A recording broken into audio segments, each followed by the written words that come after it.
I was involved in a mass shooting 4 years ago. I saw the guy shoot a girl on the stairway. She went down. I lost 13 friends that day over a disgruntled employee. In 2019, Ed Whedon witnessed a mass shooting in a Virginia Beach government building where he worked. He believes that no one should have a gun.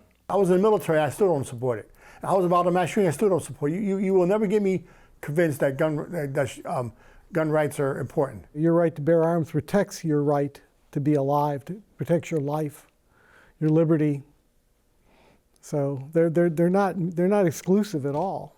Now they have to reach a very high bar to have any kind of constitutional gun control. Philip Van Cleve leads a pro-gun group famous for organizing an annual lobby day for thousands of activists from around the country. They march with assault weapons to the Virginia Capitol, advocating for their Second Amendment rights in the Constitution of the United States. It says that a well-regulated militia necessary to the security of a free state, the right of the people to keep and bear arms shall not be infringed. Now, I emphasize that because it didn't say the right of the militia to keep and bear arms. It said the right of the people, you and me. It means the right to protect myself, my family, even another innocent. If I were in a position where I felt I knew exactly what was happening and an innocent person was about to be killed or grievously hurt, I could intervene legally.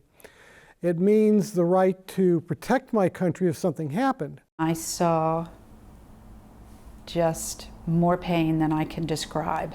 Lori Haas's daughter was shot but survived the mass shooting at Virginia Tech. The events of that day turned Haas into a gun control advocate. On the morning of April 16th, 2007, I got a phone call from my daughter saying, Mommy, I've been shot. There's shootings everywhere. It's bad. It's really bad. 32 students and staff were killed that day. Another 17 were injured by gunfire, and another 7 were injured jumping out a second-story window trying to save their lives. The Virginia Tech massacre is the 3rd worst in the country.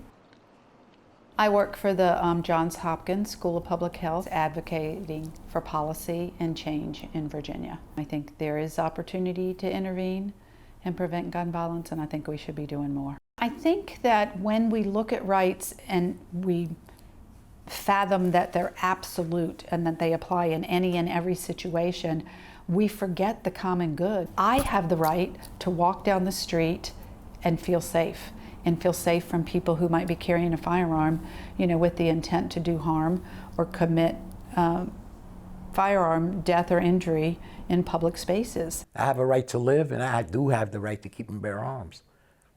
I do both. I live, and I use my right to keep and bear arms as my protection. And John Cuevas teaches others how to handle firearms safely. I do believe in the Constitution, though, but times have changed. There's a lot of people with bad intentions, and they need to be screened to get a firearm. But if nothing comes up negative and they're allowed to have it, I'm all for it. There are groups of people who don't like guns, period.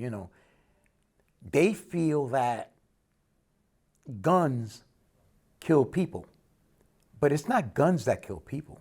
It's people that kill people. Guns in the wrong hands. I have heard the sentiment, guns don't kill people, people kill people. And that's what we work on. Who are those people? Who's at risk of committing gun violence? And let's prohibit them from having firearms, either permanently or temporarily. I believe that most people feel uncomfortable with firearms just because of the way they were raised. They either weren't around firearms, they didn't hunt, they didn't do anything that involved firearms where, I can talk to them, and try to convince them. But that's all I can do. The pain and suffering that families endure never goes away. There is not closure. There's a hole in someone's heart for their lifetime. And I'm committed to doing all I can to intervene and prevent gun violence in all its forms. Do they feel the same way about automobiles on expressways? We lose 40, 50,000 people a year to automobile accidents. Do they feel that way about automobiles? That'd be my question to them, because what I do in my life doesn't affect them, you know. So they just don't like guns, and therefore they consider it infringing upon their freedom to be in a world without guns. Well, sorry, there is no such freedom. It's about life. You're born and then you die. You're not born and get killed by a gun. No city and no person is immune from it. It's a public health epidemic that we're not doing enough about, and we should be doing more, and we should be addressing it in ways where we can intervene and prevent harm and prevent death and injury. Thank you for watching. Continue to follow Virginia news and stories by subscribing to our VPM YouTube channel.